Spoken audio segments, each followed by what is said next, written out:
అయితే ఇక్కడ ఇగో కడా ప్రత్యేక అధికారి హత్యకు కుట్ర చేసిరన్నది ఒక వార్త. కొడంగల్ ప్రాంత అభివృద్ధి సంస్థ ప్రత్యేక అధికారి వెంకటరెడ్డిని హత్య చేసే లక్ష్యంతోనే వికారాబాద్ జిల్లా దుద్యాల మండలం లగచర్లలో సోమవారం దాడి జరిగినట్లు తమ దర్యాప్తులో తేలిందని పోలీసులు పేర్కొన్నారు. తమ భూముల్ని సేకరించడంలో వెంకటరెడ్డిదే కీలక పాత్ర అనే ఉద్దేశంతోనే నిందితులు ఆయనపైన దాడికి దిగినట్లు అభియోగం మోపారు. ఇందులో భాగంగానే వెంకటరెడ్డిని వెంటాడి దాడి చేయడంతో ఆయన ఎడమ చేయి, కుడికాలు, మెడ వెనక భాగంలో తీవ్రమైన గాయాలైనాయి. వికారాబాద్ డీఎస్పీ శ్రీనివాసరెడ్డితో పాటు మిగిలిన పోలీసులు సకాలంలో స్పందించి వెంకటరెడ్డిని అక్కడి నుంచి తీసుకెళ్లకపోయి ఉంటే ఆయన్ను తప్పనిసరిగా హత్య చేసేవారని పేర్కొన్నారు. వికారాబాద్ జిల్లా అదనపు కలెక్టర్ లింగ్యా నాయక్ పైన కూడా నిందితులు హత్యాయత్నానికి పాల్పడ్డట్టుగా తెలిపారు. కుట్రలో భాగంగా పక్కా పథకం ప్రకారమే నిందితులు రాళ్లు, కర్రలు, కారం పొడిని ముందస్తుగానే సమకూర్చుకున్నారు. అధికారులపైన దాడికి పాల్పడి భయభ్రాంతులకు గురి చేస్తే భూసేకరణ ఆగిపోతుంది అనేది నిందితుల ఉద్దేశం.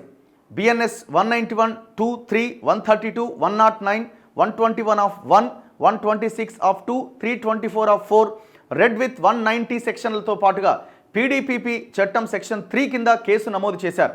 ఈ కేసులో 46 మందిని నిందితులుగా గుర్తించారు. మంగళవారం రాత్రి 16 మందిని అరెస్ట్ చేశారు. కారు దిగిన వెంటనే వెంకటరెడ్డిపై దాడి.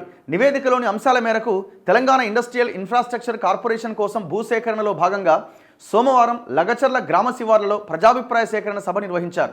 ఉదయం 11 గంటలకు అదనపు collector Lingya Nayak, Tandur sub collector Umashankar, Dudyal, Kodangal తహసీల్దార్లు కిషన్ నాయక్, విజయ్ కుమార్ వేదిక వద్దకు చేరుకున్నారు.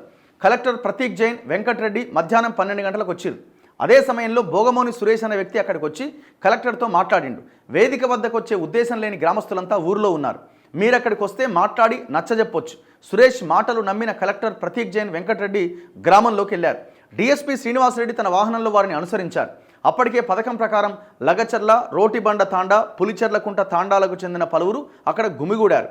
మధ్యాహ్నం 12 గంటల 20 నిమిషాలకు కలెక్టర్ సహా ఇతర అధికారులు అక్కడికి చేరుకోగానే సురేష్, దేవదాస్, శివ, గోపాల్ నాయక్, విజయ్, విఠల్, లోక్యా నాయక్, సేవ్యా నాయక్, కలియమ్మ, రాము నాయక్, విష్ణువర్ధన్ రెడ్డి, విఠల్ నాయక్, బసప్పతో పాటు మరికొందరు ఆంజనేయ స్వామి గుడి వద్ద కలెక్టర్ వాహనాన్ని ఆపి వ్యతిరేక నినాదాలు చేయడం ఆరంభించారు.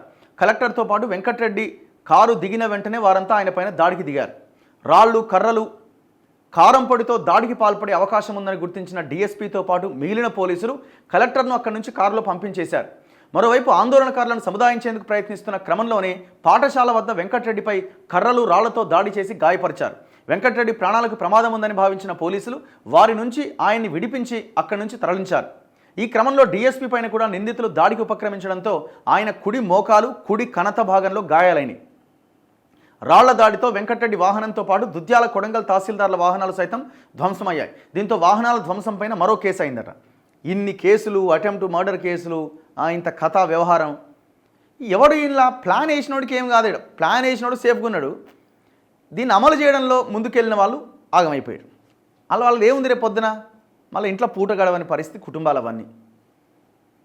మరి ఎందుకు ఆ ప్లాన్ అమలు చేసినా మీరే చెప్తున్నారు రిమాండ్ రిపోర్ట్లో ఉన్నాడని. చలో అరెస్ట్ చేయండి మరి కేటీఆర్ని. దమ్ముందా? శాతనైద్దా మీకు?